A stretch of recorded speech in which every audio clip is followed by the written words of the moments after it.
Hello and welcome to the Midnight Bible Study. Israel facing war on steroids. That's the topic of today's report. The death of Nasrallah's grandson has been reported in Israel.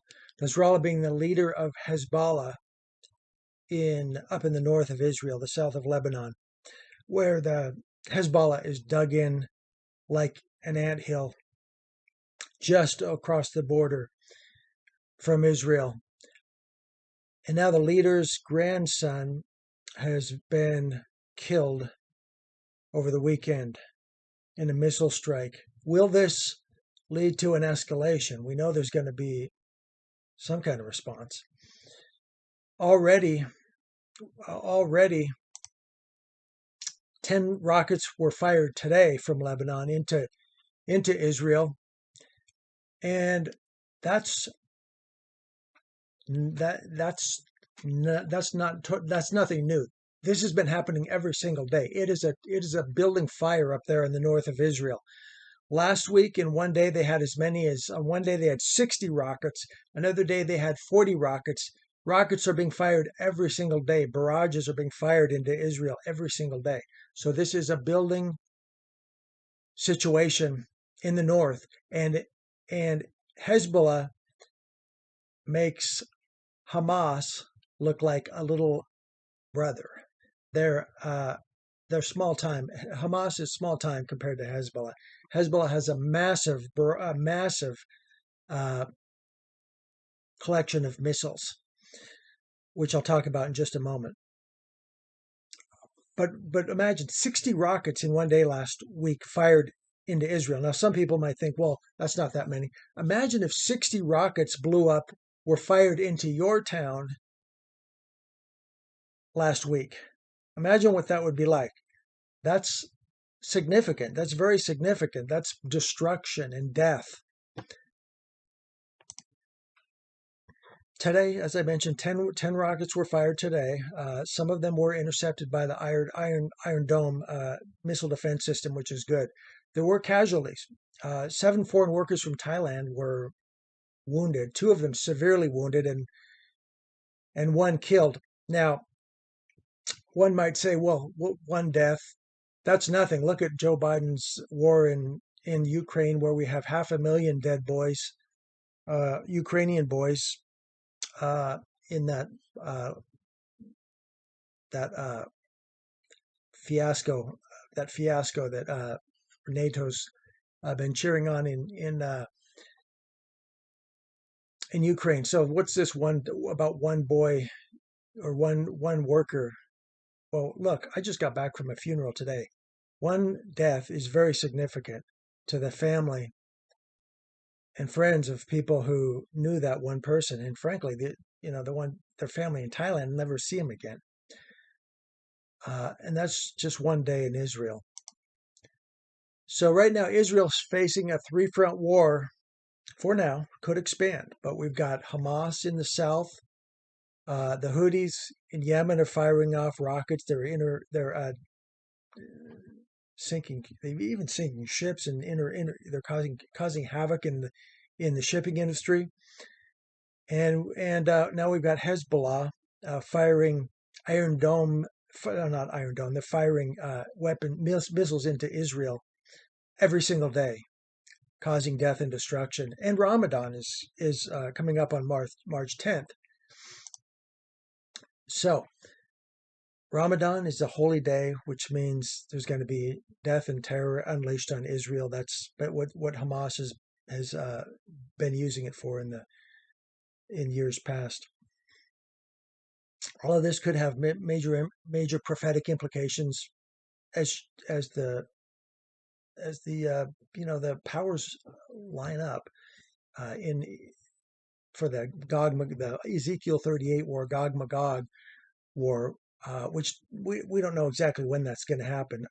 Are these the chess pieces lining up on the board for that to happen? It certainly it looks like it. If you look at who's supplying all the missiles, who's behind this, you've got Russia, you've got Turkey, you've got Iran, all of these players in the background.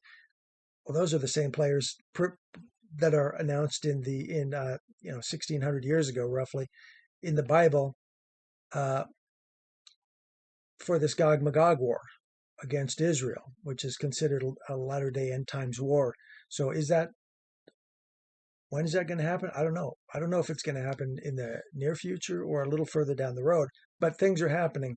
And it certainly are lining up. Those powers are lining up for some very, very prophetic reason. And then we have the Isaiah 17:1 situation. Could that, Damascus, Syria, that could prompt, if where it's expected, it's announced in Isaiah, the utter destruction of Damascus.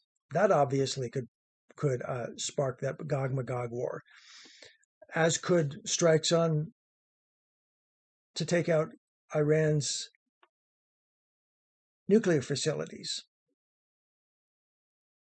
Or Iran could panic if Hezbollah takes a serious beating in the north after Hamas has just been humiliated in the south. So this is literally like walking through a minefield. What's going on in Israel? All kinds of things could happen right now. To spill this into, if not the Gog Magog war, possibly World War III. It's really hard to know what could happen, but anything could happen, and almost all of it is not good. A spring offensive against Hezbollah in the north is expected, and Iran last week said they've given the green light to Hezbollah to escalate against Israel. So that's coming. Israel has 300,000 reservists called up to duty.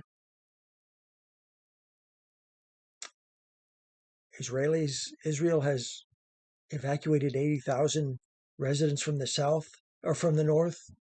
I mean, you'd have to be insane to want to live there, seeing what happened with Hamas, spilling across the border, raping, murdering, burning, beheading, shooting kids under their beds, taking women back into the tunnels under Gaza, for some never to be seen again so far. Many returned eventually. There's still around 130 of those hostages who, if they're still alive, are still down in those hellholes under Gaza. So everything is happening,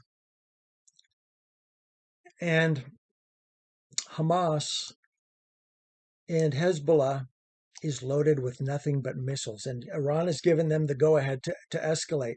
Hezbollah has 130,000, estimated 130,000 missiles, and these people aren't shy about using them. As I mentioned, they've fired 10 today. Anywhere from 10 to 60 a day is the norm. And they have all kinds of missiles from different suppliers. Iran is their primary supplier of missiles. That's like a non-stop flow of missiles from Iran. China has sold them 170 millimeter rockets to Syria. The Chinese cluster munition rockets are available. The Fajr 5s are available to Hezbollah. The Soviet Union has provided Road 2 and Road 3 missiles to Hezbollah. 302 millimeter Kalabar missiles manufactured by Syria. The Yokhont is an anti-ship cruise missile developed by Russia in the 1990s to Syria in December 2011. And then you've got a whole bunch of Russian missiles that have been sold to Hezbollah. You've got the RPG-29 Vampir, the 9mm, the 9M14 Malyukta, NATO AT-3 Sagar missile. You've got the 9K-111 Fogot, not NATO AT4 Spigot. You've got the 9M 113 Concours NATO AT5 Spandrel. You've got the 9K 115-2 Metris M NATO AT13 Saxhorn 2 missiles. You've got the 9mm 133 Kornet E NATO AT14 Springen air missiles. So Hezbollah is loaded with missiles. They've got the 9K 32 Strela 2 NATO SA7 Grail. And I could just keep going down the list on and on. But there's 130,000 of them pointed at Israel. It's going to be war on steroids, and it could tick off literally at any time. As spring approaches, the danger rises on a daily basis because Israel is already expected to take some kind of action, and Iran has already given the green light to Hezbollah to escalate in the spring. So keep Israel in your prayers. This is God's country, God's people, of the people of the Bible. Salvation comes through the Jews. The Bible says, whoever blesses Israel will be blessed, and whoever curses Israel will be cursed. God bless you. Good night from the Midnight Bible Study.